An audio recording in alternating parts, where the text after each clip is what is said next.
Shalom అలైకుం, shalom అలైకుం, shalom అలైకుం. నేటి వాక్య ధ్యానం యెహెజ్కేలు గ్రంథం 36వ అధ్యాయము 26వ వచనం. ద బుక్ ఆఫ్ యెహెజ్కేలు చాప్టర్ 36 వర్స్ 26.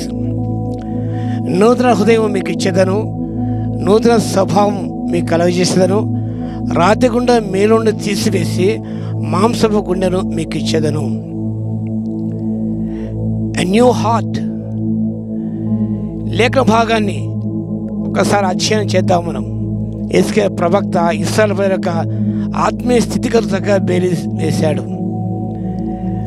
వాళ్ళ రాతి గుండె తీయబడాలి. There was a stony heart, stubborn heart. వారు ఎంతో కఠినమైన హృదయలే ఉన్నారు.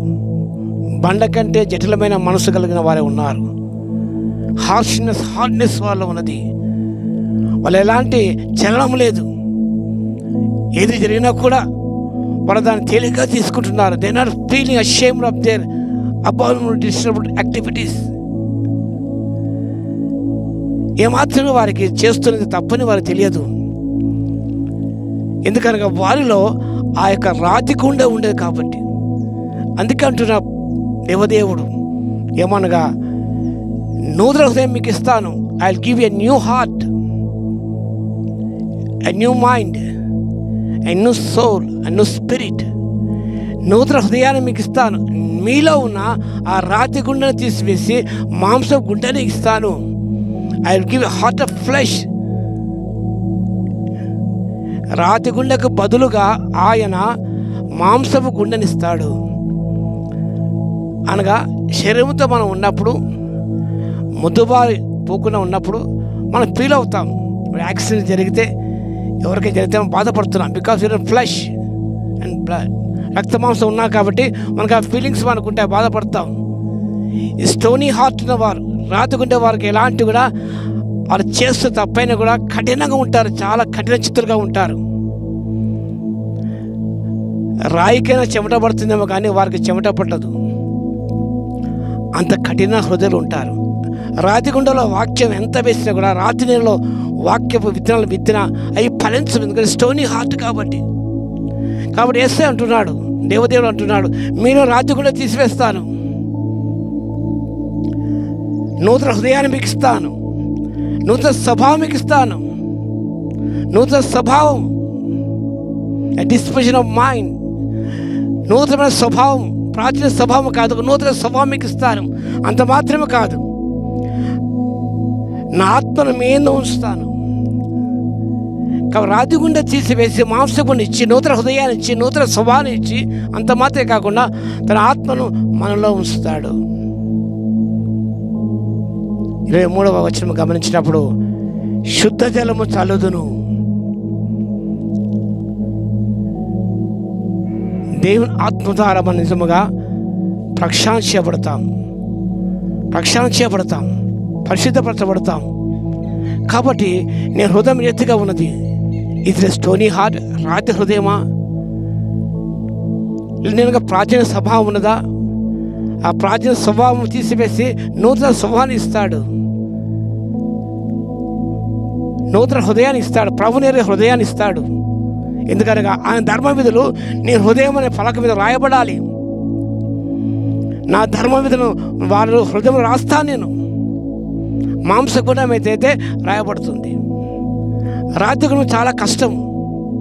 కాబట్టి బండలాంటి మనసు నీలో ఉన్నట్టయితే, యేసు వైపు చూసినప్పుడు, శిలలో వేలాడుతున్న శిలమూర్తి చూసినప్పుడు, శిల వంటి నీ హృదయం కూడా కరిగి నీరైపోతుంది.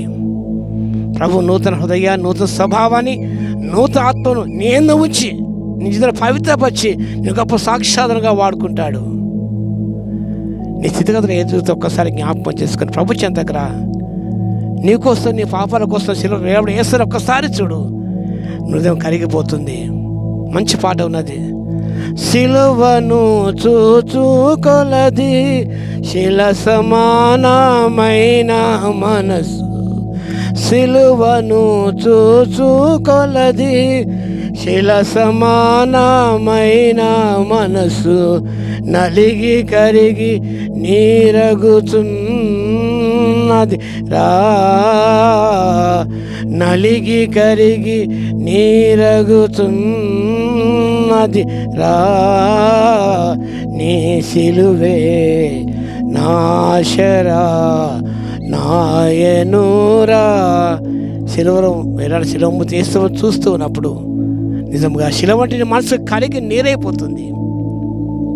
అలా కావాలని కోరుకుంటూ ప్రార్థిస్తూ యేసు మీకు అందరికీ నూతన హృదయాన్ని, నూతన స్వభావాన్ని, నూతన ఆత్మ ఉంచి మనం ప్రభు బహుగా తన సేవలో వాడుకోవాలని కోరుకుంటూ వాక్య భాగాన్ని ముగిస్తున్నాను. ప్రార్థన చేద్దాం. మహాగణుడా మహోన్నతుడ యేసయ్యా మీకు స్తోత్రాలు నాయన. అవును తండ్రి, మా హృదయాలు ప్రభువా కఠినంగా ఉండేవి మా తండ్రి, రాతి కంటే కఠినంగా ఉండే ప్రభువా. ఇలాంటి క్షణం లేదు మా తండ్రి. ఆ రాతి గుండె తీసివేసి మాంసగుండె దయచేయండి, నూతన హృదయాన్ని దయచేయండి, నూతన స్వభావం దయచేయండి, నూతన ఆత్మ నాలో మాలో ఉంచని తెలియజేస్తే మీకు స్తోత్రాలు. మీ ఆత్మనైతే మీ వరం కాదు తండ్రి, శిలువలో మాకోసం ప్రారంభించారు తండ్రి. మేము చూస్తున్నప్పుడు తండ్రి మా శిలని మనసు కరిగిపోవాలి తండ్రి. ఆదిగా కరిగించండి, మీ ఆత్మతో నింపండి, మమ్మల్ని సేవలో వాడుకొని మహిమ పొందవలసిగా విజ్ఞాపన చేస్తూ మా ప్రభువును రక్షకుడైన యేసుక్రీస్తు పేరిట ప్రార్థించి వేడుకొంచున్నాము తండ్రి. ఆమేన్. మన తండ్రి అయిన దేవుని యొక్క ప్రేమయు, మన ప్రభువును రక్షకుడైన యేసుక్రీస్తు యొక్క కృపయు, పరిశుద్ధాత్మని యొక్క అన్యోన్య సహవాసము మనందరికి సదాకాలము తోడే ఉండును గాక. ఆమేన్.